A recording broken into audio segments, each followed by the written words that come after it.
Yo, what's up mga kaibigan? Halina tayo'y magkwentuhan. Draymond Green injured na naman at James Harden sa 76ers, malaki ang posibilidad. Yan ang pag-uusapan natin ngayon mga kaibigan.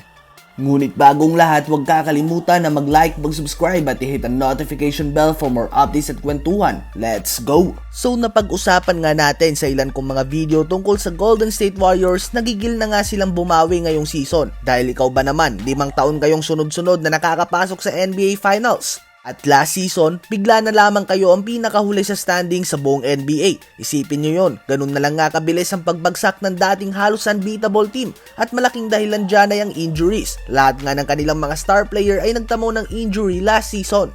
At umalis pa si Kevin Durant, kaya naman madami din ang nagsasabi na tapos na ang dynasty ng Warriors. Andyan din ang mga haters na nagsasabi na hindi umano kayang magbuhat ng team ni Curry at hindi nito kayang wala si Kevin Durant. At mas lalo pa nga itong nakadagdag sa gigil ng Warriors na bumalik at ipakita sa lahat na hindi pa sila tapos. Subalit ngayon mukhang masusubukan talaga kung kaya magbuhat ng team ni Stephen Curry.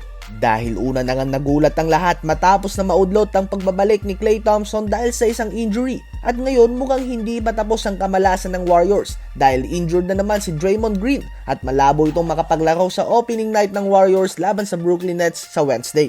Ang tanging good news na lang na mahahatid ko sa inyo ay mukhang hindi naman daw pang matagalan ng injury na ito ayon kay Steve Kerr at posible naman itong makabalik within 4 games, ngunit di pa nga yan tiyak. Ang injury ni Draymond Green ay isang mild muscle strain sa kanyang kanang paa, so hopefully hindi naman ito maluba upang makabalik din siya kaagad at mas lumakas pa ang competition sa Western Conference at sa buong NBA. Habang sa ating susunod na balita, alam nga nating lahat na humingi na ng trade si James Harden patungo sa Brooklyn Nets, 76ers, Miami Heat at iba pang contenders sa Eastern Conference. Hindi tinanggap ng Houston ang alok ng Brooklyn Nets dahil gusto nga nilang makuha ang isa sa superstar duo ng Nets. At sa 76ers naman, gustong makuha ng Rockets ang former number 1 pick na si Ben Simmons at ilang mga draft picks upang pumayag sila na pakawalan si James Harden. Mabilis itong kumalat sa social media. Ganun pa man matinding itinanggi ito ng 76ers General Manager na si Daryl Morey na ginawa nilang available si Ben Simmons sa usapan ng trade.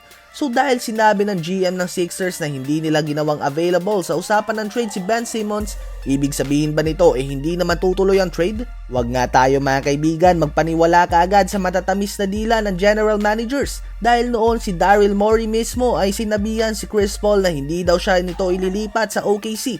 Kaya naman kahit si Chris Paul ay nagulat nang malipat siya ng team.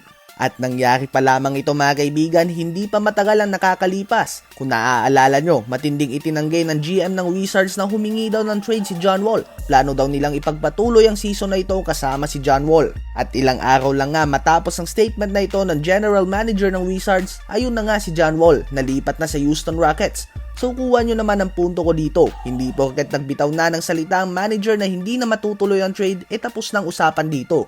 So ayun lang naman mga kaibigan ang mabilisang NBA news natin ngayon. Sa palagay nyo ba, kakayanin ng Warriors manalo laban sa Brooklyn Nets na wala si Draymond Green? At gusto nyo bang malipat si Harden sa 76ers? I-comment yan sa baba at aking babasahin yan. Huwag kakalimutan na mag-like, mag-subscribe at i-hit ang notification bell for more updates at kwentuhan. Salamat po.